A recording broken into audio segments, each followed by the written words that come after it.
네, 이제 밥상머리 위드 히브리서가 이번 주일로 이제 마무리하게 됩니다.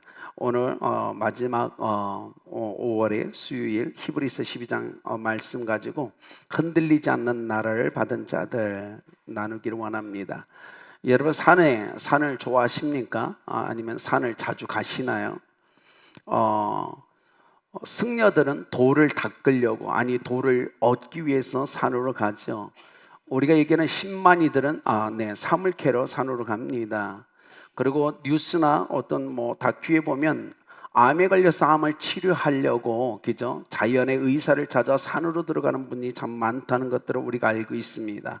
네, 저에게도 산에 대한 기억이 있습니다. 서울에 와서도 아차산 몇 군데에도 가봤지만 예전에 제가 말씀드린 것처럼 제 집 뒤가 바로 산입니다. 선산이 있습니다. 잊을 수 없는 기억 중에 하나, 초등학생 때 기억이 납니다. 따뜻한 봄날 햇빛이 내리칠 때 산 위에 올라갔는데, 여러분 아는 것처럼 예전에 잔디를 참 관리를 잘했잖아요. 묘에 잔디가 잘 깔려 있는 곳에 조용히 봄빛 햇빛을 받으며 들어놓아 있는데 하늘에서 무엇인가로 왔다 갔다 하는 겁니다. 날아다니는 겁니다. 잘 보니까 비행기였죠. 사춘기가 막 시작된 시절, 산맥이 바다로 둘러싼 이 깊은 동막골, 어떻게 하면 여길 떠날 수 있을까 고민하던 시대. 네, 그래서 하늘에 날아다니는 비행기를 보며 하나님께 기도했죠. 하나님, 한 번만 저 비행기 태워달라고. 근데 불가능해 보였어요. 거기서 나갈 수 있을까?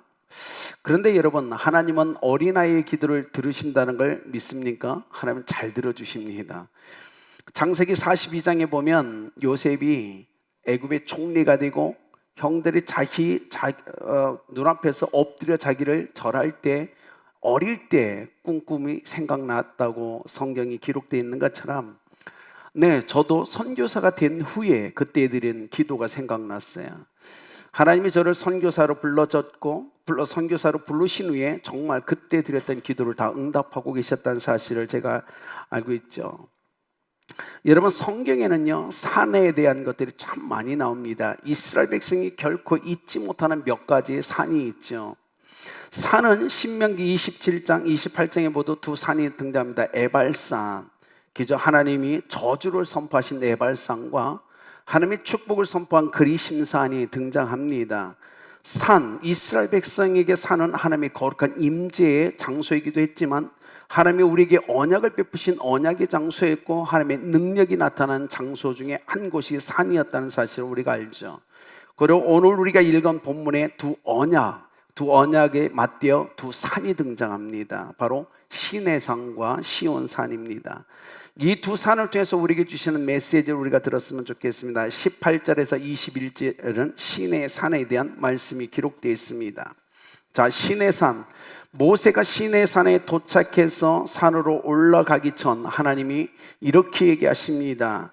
불이 붙는 산과 침침함과 흑암과 폭풍과 나팔 소리와 말하는 소리가 있는 곳, 그것이 어디라고? 시내산이라고 얘기하는 겁니다. 이스라엘 백성이 애굽에서 나오고 3개월이 됐을 때 시내산 아래에 도착하죠. 그리고 하나님의 말씀에 의지하여 모세는 시내산을 3번이나 오르락내락하게 됩니다. 언약을 체결하기 위해서 그랬죠. 그런데요 21절에 이렇게 기록됩니다. 하나님의 위엄 앞에 감히 접근할 수조차 없었고 모세조차 두렵고 떨게 만들었던 산이 어디라고? 시내산이었어요. 짐승은 물론 어떤 사람도 가면 죽게 돼 있는 산, 두려움산, 점도 없고 흠이 없으신 거룩하신 하나님 앞에 부정한 어떤 것도 접근할 수 없다고 선포한 산이 시내산입니다. 죄인이 거룩하신 하나님 앞에 서려고 할 때 두려움 가운데 서야 되는 건 당연하겠죠. 그러니까 옛 언약 가운데 누구든 하나님 앞에 접근할 수 없었다는 교훈을 주는 게 시내산입니다. 겉으로 보면 하나님은 이런 겁니다. 항상 화만 내시는 하나님, 항상 벌하시는 하나님, 항상 나무라시는 하나님, 이 겉모습을 보여주는 게 시내산이었어요. 구약시대든 신약시대든, 아니 지금 우리가 살고 있는 은혜 시대든 우리는 잊지 말아야 됩니다. 범죄인 죄인이 하나님 앞에 섰을 때는 언제나 두려움 가운데 서야 된다는 겁니다. 근데 하나님의 심판은 어느 누구도 피할 수 없죠. 율법 아래 살았던 이스라엘 백성, 시내의 산 밑에 있던 이스라엘 백성들이 하나님을 기억할 때 하나님은 어떤 하나님이냐면 우리의 삶에서 항상 손에 매를 들고 있는 하나님이에요. 잘못하면 언제든 때리려고 하신 하나님의 모습이 시내산에서 비춰준 율법의 하나님이셨어요. 가차 없습니다. 긍휼함이 그곳엔 존재하지 않아요. 그래서 얘기하는 겁니다. 여러분이 아직도 시내산에 머물다면, 아니 오늘 히브리서 저자들이 아직도 시온산이 아닌 시내산으로 돌아가려고 율법 아래 갈 때 하나님은 그런 하나님이라고 지금 얘기하는 겁니다. 그런데 이스라엘 백성에게는 시내산만 있던 게 아니에요. 두 번째 22절에서 24절에 그들에게 하나님이 허락한 시온산이 그들에게 있었다는 사실입니다. 즉 예수 그리스도를 믿고 구원받은 죄의 속량을 받은 사람들이 지금 서 있는 그곳은 시내산이 아닙니다. 시온산입니다. 지금 이곳에 있는 여러분이 서 있는 곳이 시온산이라고 성경은 얘기하는 겁니다. 시내산이 공포, 두려움, 심판의 산이었다면 시온산은 예수 그리스도의 십자가의 보혈로 말미암아 죄사함과 하나님과의 화목, 구원의 은혜가 있는 곳이 시온산이었어요. 그래서 얘기합니다. 오늘 시온산을 살아계신 하나님의 도성, 하늘의 예루살렘 천만 천사가 있는 곳 꾸준히 얘기하고 있죠.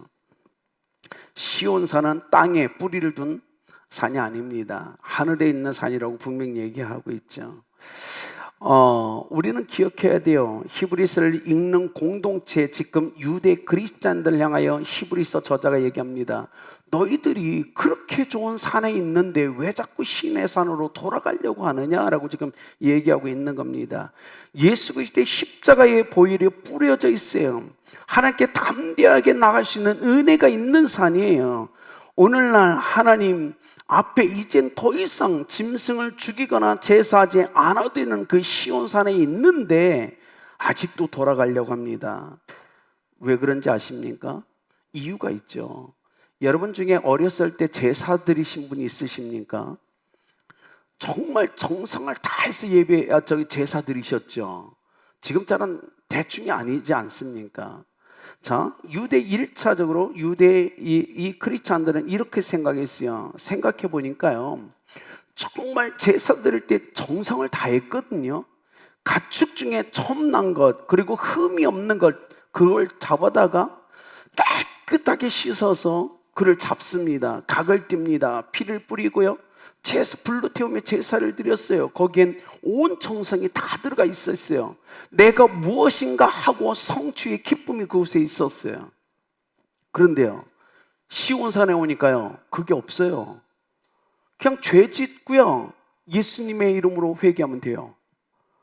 그러니까 이 제사 드리던 사람이 어느 날 예수 믿고 하나님 나 죄 졌어요, 용서해 주세요, 이렇게 기도하는 사람 보니까 이게 뭔가 좀 아닌 것 같아요.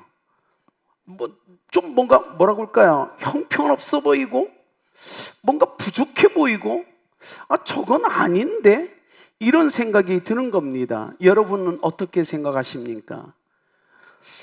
그렇지 않을까요? 예전에 제사 드리는 사람이 교회 와서 예배를 드리는데 회개하면 다 된대요. 근데 거기엔 정성이 안 보이는 거예요. 정성이, 대가가, 뭔가 소중한 무엇인가를 드리는 뭔가가 있어야 되는데 아무것도 없어요. 그러니까 어떡하죠? 이거 뭔가 잘못된 것 같아. 예수 믿으면 된다는, 이게 뭔가 그러니까 과거로 돌아가서 예전처럼 내가 정말 짐승을 잘 키워서 처음 난 것을 잘 구별하고 상처 안 나게 잘 해서 갖고 와서 잘 닦고 그렇게 하나님 앞에 정성스럽게 제사를 드려야 되지 않아? 라고 생각한 거예요. 거기에 비해서 지금 예수 믿는 사람들은 너무 형편없어 보이는 거예요. 그런데 히브리 저자가 이렇게 얘기합니다. 그래서 너희가 그렇게 가축을 잘 키워서 그렇게 해서 가지고 와서 씻기고 제사 드릴 그 헌신이 있었는데 그것이 너희를 구원할 수 있더냐, 이렇게 질문하는 거예요. 구원할 수 있을까요? 여기는 여러분이 지금 짐승을 잘 키웠다고 합시다. 정말 정성스럽게 키웠어요. 첫 태생 난 걸 구별했어요. 그리고 갖고 와서 잘 씻었어요. 네, 죽입니다. 각을 뜹니다. 피를 뿌립니다. 성전 안에. 그것이 여러분을 구원할 수 있어요? 아니잖아요. 그런데 유대인들은 자꾸 그걸로 돌아가서 자기의 어떤 행위로 말미암아 자꾸 구원받으려고 해요. 뭔가 내가 한 것 같아라는 것 때문에. 그래서 히브리 저자가 마음이 너무 아픈 거예요. 그게 아닌데 너희들의 그런 삶으로 절대 구원이 안 돼. 우리의 행위로 구원받는 게 아니야. 지금 이 얘기하는 거예요. 오직 십자가에서 죽으시고 부활하신 예수 그리스도로 말미암아 우리는 구원을 받는다. 그분의 보혈이 아니고서는, 우리의 노력이 아니라 그분의 보혈의 은혜가 아니고서는 속량함이 없다. 이걸 계속 얘기하는 거예요. 어쩌면 이 시대에 전도되는 사람들 중에 이런 사람이 있을 거예요. 교회 왔더니 너무 가벼워요. 예수님의 이름으로 기도만 하면 된다는 이 모습이 마음이 차지 않습니까? 뭔가 좀 드려야 되고 헌신해. 아니죠. 구원은 그렇게 주어지지 않아요. 그런데 오늘 이 사람이 얘기하죠. 사랑하는 여러분, 우리도 다 죽잖아요. 여러분 왜 죽어요? 육체적으로 우리가 범죄했으니까요. 범죄했으니까 우리는 다 죽어야 되는 거예요. 여러분 기억하십시오.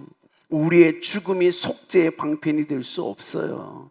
오직 예수 그리스도의 십자가의 그 보혈만이 우리를 속량할 수 있는 겁니다. 그분만이 우리 영혼을 자유케 하고 구원의 놀라운 은혜를 가져다 줄 수 있다고 지금 얘기하는 거예요. 그런데 지금 시온산에 있는 너희가 왜 다시 시내산 밑으로 가려고 하느냐고 얘기하는 거예요. 이 수요 예배에 나와 있는 여러분만은 그렇지 않고 오직 은혜의 시온산에 머물길 예수님의 이름으로 축복합니다. 그러니까 은혜죠. 내가 한 것 없이 받으니까 은혜 아닙니까? 그렇지 않으면 우리는 다 갑부가 돼요. 끊임없이 죄 질 때마다 짐승을 갖다 드리고 죽여야 돼요. 그러면 여러분이 지금 드리는 11조 게임이 안 되는 거예요. 그렇지 않습니까? 얼마나 많은 짐승을 드려야 될까요? 그런데 예수님을 의지하여 우리가 거룩한 예배자로 하나님 앞에 지성소로 나가자. 이게 얼마나 큰 은혜입니까? 근데 그들은 그걸 생각하지 못하고 있었어요. 그래서 오늘 마지막으로 25절에 29절에 이렇게 합니다. 너희들이 흔들리지 않는 하나님의 나라를 받았는데 왜 자꾸 그 두려움에 벌벌 떨던 그곳으로 돌아가려고 하냐, 지금 계속 얘기하는 거예요. 24절 보십시오. 아벨의 피보다 더 나은 것을 말하는 뿌린 피, 예수 그리스도의 보혈은 아벨의 피보다 더 나은 말하는 뿌린 피예요. 마태복음 23장에 아벨을 의인 아벨의 피라고 기록되어 있어요. 그는 의인이었어요. 근데 창세기 4장에 무고하게 그 형에게 의해서 그는 죽임을 당하고 그 피가 땅에 뿌려지게 되죠. 그래서 땅은 호소를 합니다. 어떤 호소였을까요? 원한을 갚아달라고요. 내가 억울하게 죽었으니 제발 이 원한을 좀 갚아주시고 나를 죽인 그 사람을 심판해달라고 아벨 피가 땅에서부터 호소한다고 얘기하는 거예요. 근데 예수님의 피는요, 아니죠. 예수님 아벨의 피보다 더 나은 예수님의 보혈은 땅에 흘렸어요. 흘렸지만 주님의 피는 끊임없이 저들을 용서해달라고 부르짖어요. 저들을 구원해달라고 부르짖어요. 끊임없이 호소합니다. 여러분, 이 예수 그리스도의 십자가의 보혈의 중보의 그 호소 때문에 오늘 우리가 구원을 받았다는 걸 꼭 잊으시면 안 돼요. 그렇지 않습니까? 아벨의 피는 땅에 흘려져 복수와 심판을 가져달라고 소리치는데 예수님은 그거보다 더 나은 예수님의 보혈은 땅에 뿌려졌음에도 불구하고 더 강하게 하나님 앞에 강한 소리로 호소합니다. 용서해달라고, 저들의 죄를 용서해달라고, 저들을 그 죄에서 구원해달라고. 여러분, 우리는 이 십자가의 보혈의 은혜로 속량, 곧 죄사함을 얻었고 구원을 얻었다는 걸 꼭 기억하십시오. 그래서 오늘 25절에 하물며라는 단어를 등장시킵니다. 시내산에 주신 율법을 거역한 자들이 심판을 받았지 않느냐. 하물며 하나님의 아들, 너희들의 핏부림을 당하여 죽으신 예수 그리스도 그 아들을 배반하는 자들을 하나님이 심판하지 않겠느냐라고 강한 얘기를 하죠.